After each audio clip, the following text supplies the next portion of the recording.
ಓಂ ಗಣೇಶಾಯ ನಮಃ. ಮೇಷರಾಶಿಯವರೇ, ನಿಮ್ಮನ್ನ ಅರ್ಥ ಮಾಡ್ಕೊಳ್ಳೋದು ಅಂದ್ರೆ ಉರಿತಾ ಇರುವ ಬೆಂಕಿಯನ್ನು ಮುಟ್ಟಿದಂತೆ. ನೀವು ರಾಶಿಚಕ್ರದ ಮೊದಲ ರಾಶಿ, ಅಂದ್ರೆ ಹುಟ್ಟ ನಾಯಕರು. ನಿಮ್ಮ ರಕ್ತದಲ್ಲೇ ನಾಯಕತ್ವ ಮತ್ತು ಗೆಲ್ಲುವ ಛಲ ಬೆರೆತುಹೋಗಿದೆ.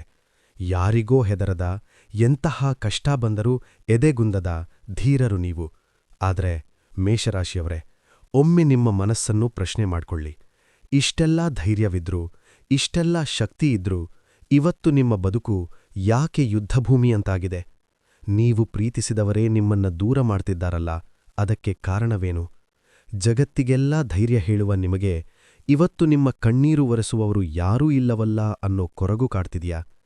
ನಾನು ಮಾಡಿದ್ದೆಲ್ಲ ಸರಿ, ಆದರೂ ಜನ ಯಾಕೆ ನನ್ನನ್ನು ಕೆಟ್ಟವನು ಅಂತಾರೆ ಅನ್ನುವ ಪ್ರಶ್ನೆ ನಿಮ್ಮ ನಿದ್ದೆ ಕೆಡಿಸ್ತಿದೆಯಾ? ಹಾಗಿದ್ರೆ ಕೇಳಿ, ನಿಮ್ಮ ಈ ಸೋಲಿಗೆ ಕಾರಣ ಬೇರೆ ಯಾರೂ ಅಲ್ಲ. ಅದು ನಿಮ್ಮೊಳಗೆ ಅಡಗಿರುವ ಆ ಒಂದು ಜ್ವಾಲಾಮುಖಿ.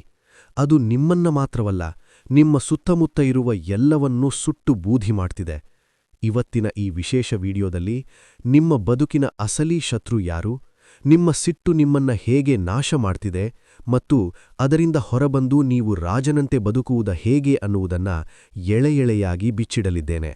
ಇದು ಕೇವಲ ರಾಶಿ ಭವಿಷ್ಯವಲ್ಲ, ಇದು ಮೇಷರಾಶಿಯವರ ಬದುಕಿನ ಕನ್ನಡಿ. ಮಿಸ್ ಮಾಡದೆ ಕೊನೆವರೆಗೂ ನೋಡಿ. ಮೇಷರಾಶಿಯವರೇ, ನಿಮ್ಮನ್ನ ಅರ್ಥ ಮಾಡಿಕೊಳ್ಳುವುದು ಅಂದ್ರೆ ಆಳ ಸಮುದ್ರ ಕೇಳಿದಂತೆ. ಮೇಲ್ನೋಟಕ್ಕೆ ನೀವು ಕಠಿಣವಾಗಿ ಸಿಡುಕಿನ ಸ್ವಭಾವದವರಂತೆ ಕಂಡರೂ ನಿಮ್ಮ ಅಂತರಾಳದಲ್ಲಿ ಒಂದು ಮಗುವಿನ ಮನಸ್ಸಿದೆ ಅನ್ನೋದು ಎಷ್ಟು ಜನರಿಗೆ ಗೊತ್ತು? ನಿಮ್ಮದು ಅಗ್ನಿತತ್ವದ ರಾಶಿ. ಬೆಂಕಿ ಹೇಗೆ ಮುಟ್ಟಿದರೆ ಸುಡುತ್ತದೆಯೋ ಹಾಗೆಯೇ ಅದು ಕತ್ತಲೆಯಲ್ಲಿ ಬೆಳಕು ಕೂಡ ನೀಡುತ್ತದೆ. ನೀವು ಕೂಡ ಹಾಗೆಯೇ. ನಿಮ್ಮನ್ನ ಪ್ರೀತಿಸಿದವರಿಗೆ ನೀವು ದಾರಿದೀಪ ಆಗ್ತೀರಿ, ಕೆಣಕಿದವರಿಗೆ ನೀವು ಬೆಂಕಿ. ನಿಮ್ಮ ಬದುಕಿನ ಕೆಲವು ಆಶ್ಚರ್ಯಕರ ಮತ್ತು ವಾಸ್ತವ ಸಂಗತಿಗಳು ಇಲ್ಲಿವೆ. ಇವುಗಳನ್ನ ಕೇಳಿದ್ರೆ ನಿಮಗೇ ಆಶ್ಚರ್ಯವಾಗಬಹುದು. ಕ್ಷಣಿಕ ಸಿಟ್ಟು, ಮಗುವಿನ ಮನಸ್ಸು. ನಿಮ್ಮ ಸಿಟ್ಟು ಕರ್ಪೂರದಂತೆ. ಅದು ಥಟ್ಟಂತ ಹತ್ಕೊಳ್ಳುತ್ತೆ, ಧಗಧಗ ಅಂತ ಉರಿಯತ್ತೆ, ಆದರೆ ಕ್ಷಣಾರ್ಧದಲ್ಲೇ ಶಾಂತವಾಗುತ್ತೆ. ನೀವು ಕೋಪದಲ್ಲಿ ಎದುರಿಗಿದ್ದವರಿಗೆ ಮನಬಂದಂತೆ ಬೈತೀರಿ, ಆದರೆ ಮಾರನೇ ಕ್ಷಣವೇ ಏನೂ ಆಗಿಲ್ಲದಂತೆ ಅವರ ಬಳಿ ಹೋಗಿ ಮಾತಾಡಿಸ್ತೀರಿ. ಆದರೆ ಸಮಸ್ಯೆ ಏನು ಗೊತ್ತಾ? ಜನ ನಿಮ್ಮ ಆ ಕ್ಷಣದ ಸಿಟ್ಟನ್ನು ನೆನಪಿಟ್ಕೊಳ್ತಾರೆ ಹೊರತು ಅದರ ನಂತರ ನೀವು ತೋರಿಸುವ ಪ್ರೀತಿಯನ್ನಲ್ಲ. ಇದೇ ನಿಮ್ಮ ಬದುಕಿನ ದೊಡ್ಡ ದುರಂತ. ಅತಿಯಾದ ನಂಬಿಕೆ ಮತ್ತು ಮೋಸ. ಮೇಷರಾಶಿಯವರು ಯಾರನ್ನಾದರೂ ನಂಬಿದ್ರೆ ಪ್ರಾಣ ಬೇಕಾದರೂ ಕೊಡ್ತಾರೆ. ನಿಮ್ಮ ಬಳಿ ಇರುವುದನ್ನ ದಾನ ಮಾಡಿಬಿಡ್ತೀರಿ. ಆದರೆ ಕಟು ಸತ್ಯ ಏನು ಗೊತ್ತಾ? ನೀವು ಯಾರಿಗೆ ಕಷ್ಟಕಾಲದಲ್ಲಿ ಸಹಾಯ ಮಾಡಿ ಮೇಲೆತ್ತಿರ್ತೀರೋ ಅದೇ ವ್ಯಕ್ತಿಗಳು ನಿಮ್ಮ ಕಷ್ಟ ಬಂದಾಗ ನಿಮ್ಮ ಫೋನ್ ರಿಸೀವ್ ಮಾಡೋದಿಲ್ಲ. ನೀವು ಯಾರನ್ನ ನಿಮ್ಮವರೆಂದು ತಲೆಯಲ್ಲಿಟ್ಟುಕೊಂಡು ಮೆರೆಸಿದ್ದೀರೋ ಅವರೇ ಸಮಯ ಬಂದಾಗ ನಿಮ್ಮ ಕಾಲನ್ನ ಎಳೆಯುತ್ತಾರೆ. ಕಾಳಜಿಯೇ ಕಂಟಕ. ನೀವು ನಿಮ್ಮ ಕುಟುಂಬಕ್ಕಾಗಿ, ನಿಮ್ಮವರಿಗಾಗಿ ಅತಿಯಾಗಿ ಯೋಚನೆ ಮಾಡ್ತೀರಿ. ಅವರು ತಪ್ಪುದಾರಿಯಲ್ಲಿ ಹೋಗಬಾರದು ಎಂದು ಗಟ್ಟಿಯಾಗಿ ಧ್ವನಿ ಏರಿಸಿ ತಿದ್ದಲು ಹೋಗ್ತೀರಿ. ಆದರೆ ನಿಮ್ಮ ಈ ಕಾಳಜಿಯನ್ನ ಜನ ದರ್ಪ ಅಥವಾ ಗರ್ವ ಎಂದು ತಪ್ಪಾಗಿ ಅರ್ಥೈಸ್ತಾರೆ. ಇವನಿಗೆ ಬಾಯಿ ಬಡ್ಕೊಳ್ಳೋದು ಬಿಟ್ರೆ ಬೇರೆ ಕೆಲಸ ಇಲ್ಲ ಎಂದು ಬೆನ್ನು ಹಿಂದೆ ಮಾತಾಡ್ಕೊಳ್ತಾರೆ. ಇಲ್ಲೊಂದು ಕುತೂಹಲಕಾರಿ ಪ್ರಶ್ನೆ ಹುಟ್ಟುತ್ತೆ. ಮೇಷರಾಶಿಯವರೇ, ನೀವು ಇಷ್ಟೆಲ್ಲ ಒಳ್ಳೆಯದನ್ನ ಮಾಡಿದ್ರೂ, ಮನಸ್ಸಿನಲ್ಲಿ ಯಾವುದೇ ಕಲ್ಮಶ ಇಲ್ಲದಿದ್ದರೂ ಜಗತ್ತು ನಿಮ್ಮನ್ನ ಯಾಕೆ ವಿಲನ್ ಅಂತ ನೋಡ್ತಿದೆ? ನಿಮ್ಮ ನಾಲಿಗೆಯ ಮೇಲಿರುವ ಆ ಒಂದು ನಿಯಂತ್ರಣವಿಲ್ಲದ ಮಾತು ನೀವು ವರ್ಷಗಟ್ಟಲೆ ಕಟ್ಟಿದ ಸಂಬಂಧಗಳನ್ನ ಒಂದೇ ನಿಮಿಷದಲ್ಲಿ ಹೇಗೆ ಹಾಳು ಮಾಡ್ತಿದೆ ಗೊತ್ತಾ? ನೀವು ಯುದ್ಧ ಗೆಲ್ಲುವ ತಾಕತ್ತು ಇಟ್ಕೊಂಡಿದ್ದೀರಿ, ಆದರೆ ನಿಮ್ಮ ಮನೆಯವರ ಮನಸ್ಸು ಗೆಲ್ಲಲು ಯಾಕೆ ಸೋಲ್ತಿದ್ದೀರಿ? ಇದರ ಹಿಂದಿರುವ ಆ ಭಯಾನಕ ರಹಸ್ಯವೇನು? ಮೇಷರಾಶಿಯವರೇ, ಇವತ್ತು ನೀವು ಈ ವಿಡಿಯೋ ನೋಡ್ತಿದ್ದೀರಾ ಅಂದ್ರೆ ನಿಮ್ಮ ಮನಸ್ಸಿನ ಮೂಲೆಯಲ್ಲಿ ಎಲ್ಲೋ ಒಂದು ಕಡೆ ನನ್ನನ್ನ ಅರ್ಥ ಮಾಡಿಕೊಳ್ಳುವವರು ಯಾರೂ ಇಲ್ಲವಲ್ಲ ಎಂಬ ನೋವಿದೆ ಅಂತಲೇ ಅರ್ಥ. ನೀವು ಜಗತ್ತಿಗೆ ಎಷ್ಟೇ ಧೈರ್ಯವಂತರಂತೆ ಕಂಡರೂ ನಿಮ್ಮ ಒಳಗೆ ಒಬ್ಬ ಒಂಟಿ ಜೀವಿ ಅಳುತ್ತಿದ್ದಾನೆ ಅನ್ನೋ ಸತ್ಯ ನಮಗೆ ಗೊತ್ತು. ಆದರೆ ಇನ್ನು ಮುಂದೆ ನೀವು ಒಂಟಿಯಲ್ಲ. ನಮ್ಮ ಈ ಜೀವನ ಜ್ಯೋತಿ ಕುಟುಂಬದಲ್ಲಿ ಇವತ್ತು ಹೆಚ್ಚು ನಿಮ್ಮಂತಹ ಪ್ರಾಮಾಣಿಕ ಮತ್ತು ಧೈರ್ಯವಂತ ಮನಸ್ಸುಗಳು ಒಂದಾಗಿವೆ. ಇಲ್ಲಿ ನಿಮ್ಮ ಕೋಪದ ಹಿಂದಿರುವ ಪ್ರೀತಿಯನ್ನ ಅರ್ಥ ಮಾಡಿಕೊಳ್ಳುವವರಿದ್ದಾರೆ. ನಾವು ಕೇವಲ ನಿಮ್ಮ ಭವಿಷ್ಯವನ್ನ ಹೇಳುವುದಿಲ್ಲ, ನಿಮ್ಮ ಸೋಲನ್ನ ಗೆಲುವನ್ನಾಗಿ ಬದಲಾಯಿಸುವ ದಾರಿಯನ್ನ ತೋರಿಸ್ತೇವೆ. ನೀವು ಒಬ್ಬರೇ ಹೋರಾಡಿ ಸುಸ್ತಾಗಿದ್ದೀರಾ? ಹಾಗಿದ್ರೆ ಇನ್ಯಾಕೆ ತಡ?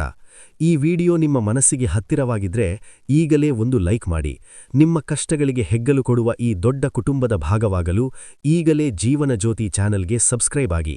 ನಿಮ್ಮ ಜೀವನದ ಹಾದಿಯಲ್ಲಿ ನಾವು ಸದಾ ನಿಮ್ಮ ಜೊತೆ ಇರ್ತೇವೆ. ಸರಿ, ಈಗ ನಿಮ್ಮ ಎದೆ ನಡುಗಿಸುವ, ನಿಮ್ಮ ಬದುಕನ್ನೇ ಬುಡಮೇಲು ಮಾಡುತ್ತಿರುವ ಆ ಭಯಾನಕ ಸತ್ಯ ಯಾವುದು ಎಂಬುದನ್ನ ನೋಡೋಣ ಬನ್ನಿ. ಕಟು ಸತ್ಯ.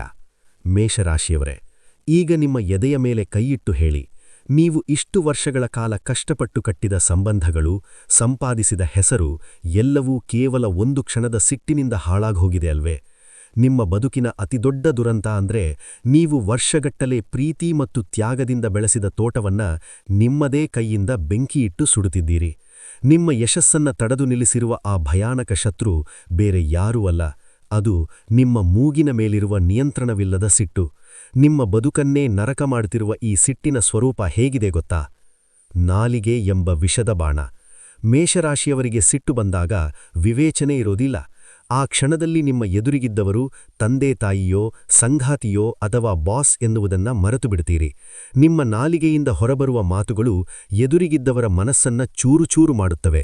ನಾನು ಸತ್ಯವನ್ನೇ ಹೇಳಿದೆ ಅಂದು ನೀವು ಸಮರ್ಥಿಸಿಕೊಳ್ಳಬಹುದು, ಆದರೆ ಆ ಸತ್ಯವನ್ನ ಹೇಳುವಾಗ ನೀವು ಬಳಸಿದ ಕಠುರವಾದ ಪದಗಳು ಆ ವ್ಯಕ್ತಿಯನ್ನ ನಿಮ್ಮಿಂದ ಶಾಶ್ವತವಾಗಿ ದೂರ ಮಾಡಿರುತ್ತವೆ.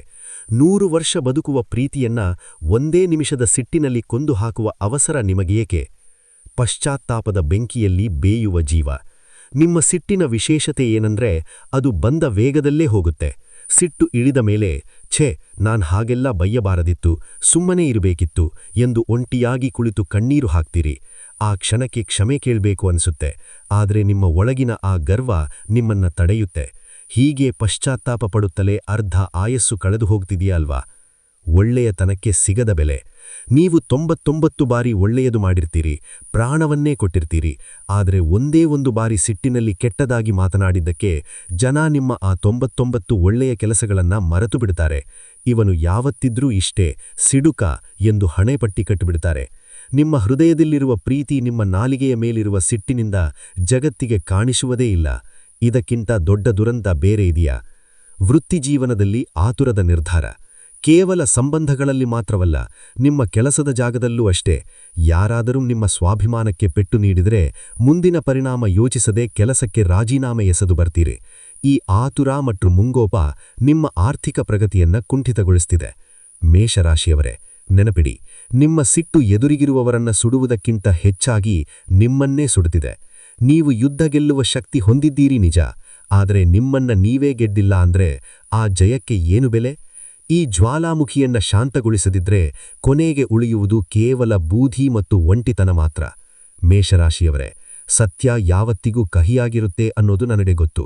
ನಾನು ಹೇಳಿದ ನಿಮ್ಮ ಆ ಮುಂಗೋಪ ಮತ್ತು ನಾಲಿಗೆಯ ಹರಿತದ ಮಾತುಗಳು ನಿಮ್ಮ ಮನಸ್ಸಿಗೆ ನೋವು ಮಾಡಿರಬಹುದು, ಆದರೆ ನೆನಪಿಡಿ, ಒಬ್ಬ ನಿಜವಾದ ಸ್ನೇಹಿತ ಮಾತ್ರ ನಿಮ್ಮ ತಪ್ಪುಗಳನ್ನ ಮುಖಕ್ಕೆ ಹೊಡೆದಂತೆ ಹೇಳಬಲ್ಲ.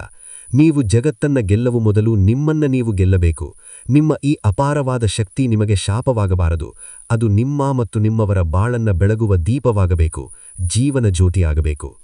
ನಿಮ್ಮ ಹಣೆಬರಹವನ್ನೇ ಬದಲಾಯಿಸಬಲ್ಲ ಆ 3 ಸುವರ್ಣ ಸೂತ್ರಗಳು ಇಲ್ಲಿವೆ. 1. ಮೌನ ಎಂಬ ಬ್ರಹ್ಮಾಸ್ತ್ರವನ್ನ ಬಳಸಿ. ಮೇಷರಾಶಿಯವರಿಗೆ ಸಿಟ್ಟು ಬರುವುದು ಸಹಜ, ಅದನ್ನ ತಡೆಯಲು ಯಾರಿಂದಲೂ ಸಾಧ್ಯವಿಲ್ಲ. ಆದರೆ ಸಿಟ್ಟು ಬಂದ ತಕ್ಷಣ ಪ್ರತಿಕ್ರಿಯೆ ನೀಡುವುದನ್ನ ತಡೆಯಬಹುದಲ್ವೇ? ಮುಂದಿನ ಬಾರಿ ನಿಮಗೆ ವಿಪರೀತ ಕೋಪ ಬಂದಾಗ ಬಾಯಿಯಿಂದ ಮಾತು ಹೊರಬರುವ ಮುನ್ನ ಮನಸ್ಸಲ್ಲೇ 10ರವರೆಗೆ ಎನ್ನಿಸಿ.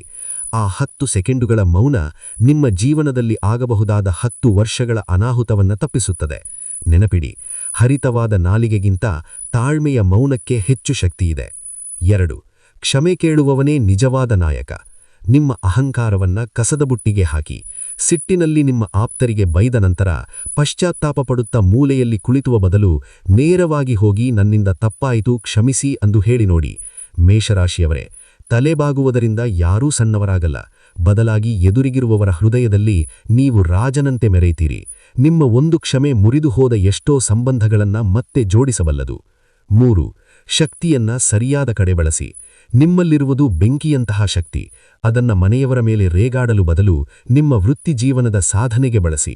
ನಿಮಗೆ ಕೋಪ ಬಂದಾಗ ಆ ಆವೇಶವನ್ನ ನಿಮ್ಮ ಕೆಲಸದಲ್ಲಿ ತೋರಿಸಿ, ಜಗಳದಲ್ಲಲ್ಲ.